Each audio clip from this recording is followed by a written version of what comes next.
Was it your dream to become a star or be in a girl group?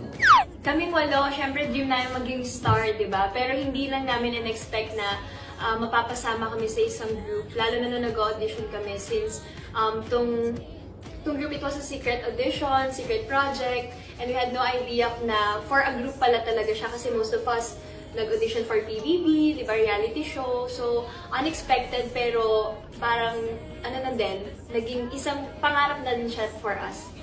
You were not part of Genie now, what would you be doing? Tapos na po ako mag-aral and siguro nagtatrabaho na ako sa gusto kong trabaho. So yun, graduating. And yung course kong gustong kunin is flight attendant before. Nagbago lang siya ngayon. So baka flight attendant before. Ay, nag-aaral pa rin. Tapos medtech, like my friends. Kasi ako na lang yung hindi na medtech.